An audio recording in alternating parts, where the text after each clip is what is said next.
Buenos días, mi nombre es Eduardo Chica, soy profesor de la Escuela de Agronomía de la Universidad de Cuenca y en esta mañana quería compartir con ustedes algunas ideas sobre cómo arrancar nuestros propios semilleros en casa para huertos urbanos. De arranque quisiera mencionar que no todas las plantas necesitan pasar por una fase de semillero. Hay plantas a las que les va muy bien siendo sembradas de forma directa, como por ejemplo el maíz, el frijol, el rábano. Hay otras incluso para las cuales es perjudicial hacer una fase de semillero, como por ejemplo la zanahoria, porque la zanahoria durante su primer mes después de la germinación desarrolla toda la longitud de la raíz. Y si yo lo restringo a una bandeja con una muy buena intención, probablemente va a terminar con un producto muy pequeño o que no va a terminar de desarrollarse como yo lo espero. Otra cuestión que es importante mencionar es que cuando trabajamos en huertos caseros, en huertos urbanos, no necesariamente vamos a utilizar la misma tecnología que utilizaríamos cuando trabajamos en huertos comerciales. Cuando hablamos de huertos comerciales estamos hablando de extensiones grandes de terreno, 1000, 2000, 3000 metros cuadrados y más todavía, mientras que en huertos urbanos, dependiendo del tamaño de nuestra casa o el tamaño de nuestro apartamento, posiblemente no necesitaremos tantas plantas. Entonces, una cuestión importante es decidir antes de iniciar el huerto urbano qué especies necesito o deseo desarrollar en mi huerto y después cuáles de estas especies realmente necesitan pasar por una fase de semillero. A continuación vamos a conversar sobre algunas ideas de cosas que podemos hacer para mejorar la germinación y mejorar el desarrollo de esas plantas que sí necesitan pasar por una fase de semillero. Una vez que hemos decidido qué especies queremos tener en nuestro huerto y después cuáles de estas especies requieren pasar por una fase de semillero, lo siguiente es decidir cómo vamos a desarrollar esos semilleros. Para esto tenemos muchas opciones. Una de esas es trabajar con una bandeja de germinación. Estas bandejas son relativamente baratas, cuestan entre 3 y 4 dólares y probablemente con una bandeja de este tamaño para un huerto dentro de un apartamento o dentro de una casa de tamaño normal habrá más que suficiente espacio para desarrollar nuestros semilleros. Muchas veces esta opción, muchas personas la adaptan también con cubetas de huevo, ¿no? Yo personalmente no trabajo demasiado con cubetas de huevo debido a que el cartón con el que las cubetas están hechas es demasiado débil, entonces una vez que se moja empieza a desagregarse y es muy difícil la manipulación. Adicionalmente, realmente el espacio que tenemos para poner sustrato y para el desarrollo de las semillas en una cubeta de huevo es muy pequeño. Como ustedes lo ven, apenas hasta este hombro es donde nosotros podemos llenar efectivamente con tierra esta cubeta, entonces es un espacio muy pequeño para el desarrollo de la planta. Adicionalmente, si intentamos llenarlo un poquito más arriba, corremos el riesgo de que las raíces de la planta que está en esta celda crucen a través de este hombro a la siguiente celda y empecemos a tener un poquito de enredos. Esto, obviamente, puede generar algunos cuantos problemas de manipulación que se pueden solucionar también, por ejemplo, ubicando a la cubeta en una bandeja, de forma que siempre la movemos de un sitio a otro en una bandeja y cuando regamos tratamos de regar de abajo hacia arriba por capilaridad en lugar de regarlo desde arriba, que va a tener un efecto más rápido para degradar a la cubeta. Entonces, realmente esta es otra opción que se puede trabajar. Otra opción también es trabajar con taquitos de papel higiénico, con rollos de papel higiénico. Estos son bastante versátiles y están fácilmente disponibles en todas las casas, ¿no? Sobre todo ahora que fuimos a comprar tanto papel higiénico durante la época del COVID. Y fácilmente podemos hacer una pequeña cajita, como se lo estaba mostrando aquí, y de esta manera terminar formando un taquito para nuestro, vamos a ver mejor con las manualidades, pero de esta manera terminamos con una cajita, ¿no? Acá tengo otra que hice anteriormente que me quedó un poquito mejor, y en el fondo podemos ponerle un pedazo de papel, únicamente para asegurarnos de que el suelo va a quedar en su lugar una vez que lo coloquemos, ¿sí? Entonces esta es otra opción. Mismo problema que la cubeta de huevo, es cartón, entonces esto no lo podemos manipular demasiado, porque una vez que se humedezca el cartón se va a poner bastante suave. Entonces nuevamente también la recomendación es trabajarlo dentro de una bandeja. Y finalmente, un método extremadamente sencillo es trabajar con una caja nada más, ¿no? Trabajamos con una caja, lo llenamos de sustrato y vamos colocando nuestras semillas en esta caja, ¿no? Una cuestión con este método es que hay que estar muy pendiente cuando las semillas van germinando, irlas trasplantando después a su sitio definitivo o a una maceta temporal intermedia antes de poder trasplantarlo a su sitio definitivo. Pero realmente este es un método bastante sencillo también y que adicionalmente puede ayudar a mantener condiciones apropiadas, como vamos a conversar, si es que le ponemos una tapa. Entonces con esto mantenemos temperatura y mantenemos la humedad estándar dentro de nuestra caja de germinación y de esa forma favorecemos el proceso. Después de haber decidido en qué tipo de recipiente vamos a poner a nuestros semilleros, lo siguiente es preparar propiamente el semillero. Y para eso tenemos que tener presente que el proceso de germinación depende de 3 cosas: temperatura, humedad y oxígeno. La temperatura va a estar determinada por la ubicación de nuestro semillero.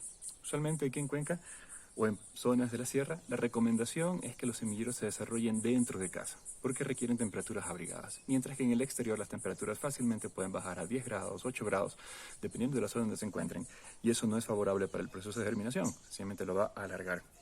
Otra cuestión es la humedad y el oxígeno. La humedad y el oxígeno adecuados se los vamos a garantizar a través de la selección o la preparación del sustrato para los semilleros, es decir, el material con el cual vamos a llenar nuestras bandejas o nuestras celdas.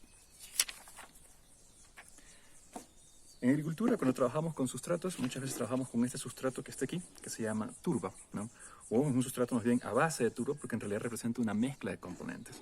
La turba no es más que materia orgánica descompuesta bajo condiciones frías y durante un periodo largo de tiempo y condiciones anóxicas bajo agua, ¿no?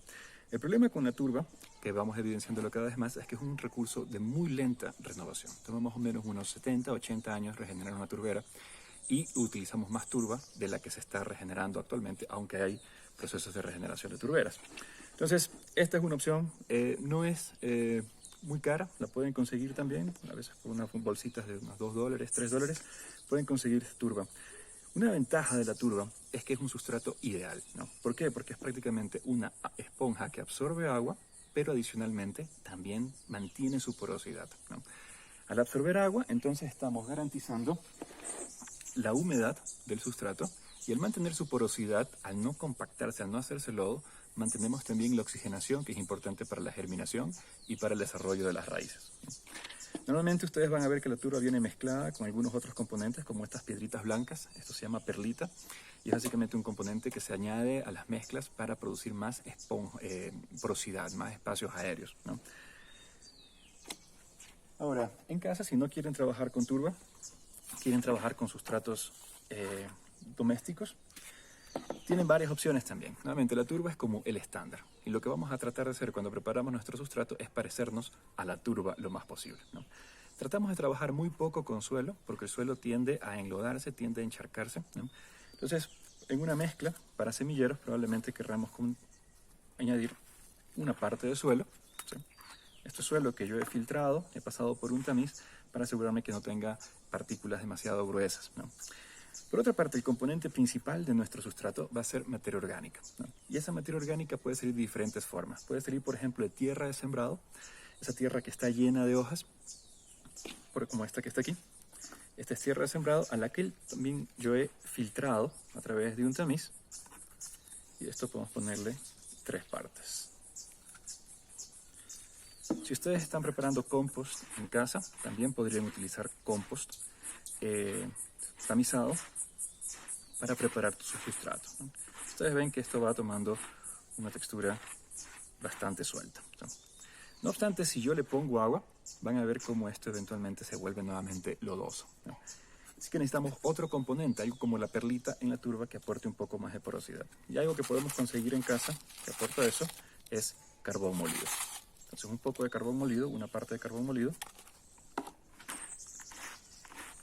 lo más molido posible. Si lo van encontrando fragmentos que están quedando grandes, podemos irlos rompiendo también. Y el carbón molido, básicamente lo que le va a proveer al sustrato es un poco más de aireación, de forma que cuando reguemos el sustrato, entonces no se apelmace, no se haga lodo fácilmente.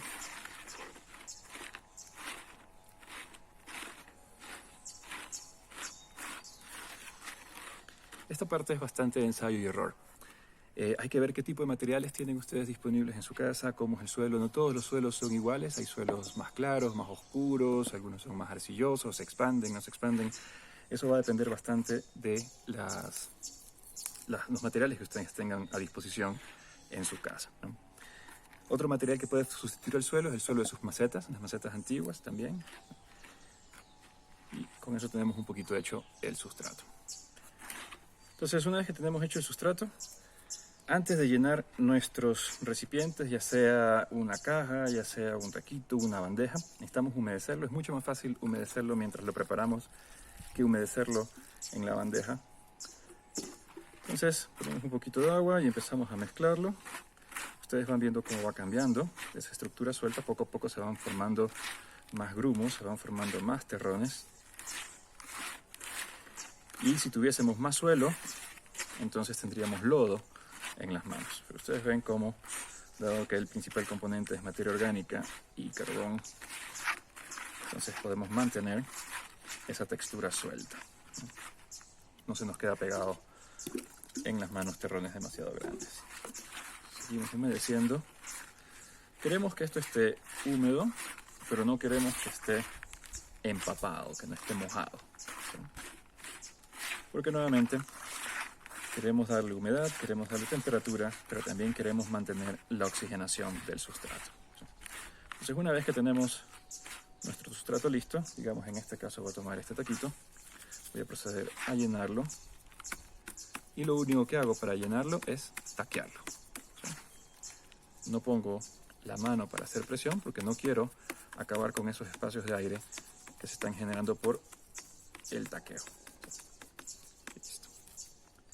Entonces, con eso tengo mi sustrato preparado. Y aquí la recomendación también es, aquí movido esto, esta es mi propia bandeja. Vamos a imaginar que la bandeja está vacía, ¿no?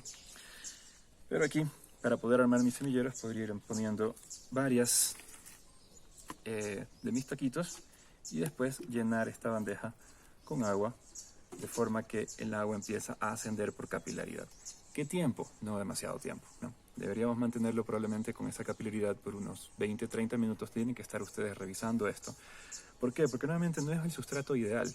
Esto tiende a compactarse con el tiempo. Y mucho más si es que lo riego desde arriba. Fíjense lo que pasa. Si es que lo riego desde arriba, estábamos un poquito al borde. Y después de que esto se absorba, ya ha bajado unos 4 milímetros la profundidad. Entonces hay que tener mucho cuidado en esta parte, ¿no? Porque no queremos acabar con esos espacios porosos.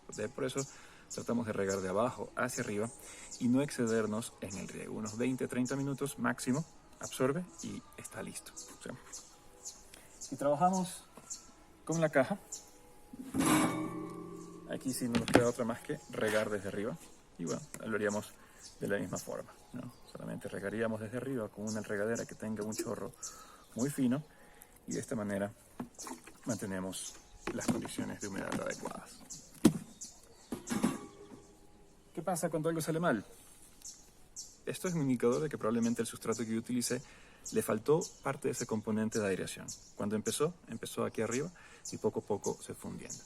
¿Qué hacemos en estos casos? Volvemos a probar con alguna otra fórmula. Empezamos a acumular un poquito más de carbón o buscamos algún otro material similar. Por ejemplo, también se vende comúnmente la copra de coco. La copra de coco, que es un material que sale del procesamiento, es un residuo del procesamiento del coco, son estos pelitos que salen del coco. Eso también se puede utilizar para mejorar la aireación. Entonces, hay diferentes tipos de materiales, todo va a depender de su creatividad y de los materiales que ustedes tengan a disposición en casa. Bueno, estas fueron solo algunas ideas de cosas que podemos hacer para arrancar nuestros semilleros en casa. Hay muchísima más información en la web. Atrévanse a revisarla, sean curiosos, atrévanse a experimentar, atrévanse también a equivocarse. Solamente probando ustedes van a saber qué tipo de tecnología, qué tipo de práctica, qué tipo de sustratos son los más adecuados para sus condiciones particulares. Muchas gracias por su atención en este video y si tuviesen preguntas o quisieran conversar más sobre el tema, no duden en contactarse con nosotros en la universidad. Estamos para ustedes. Gracias.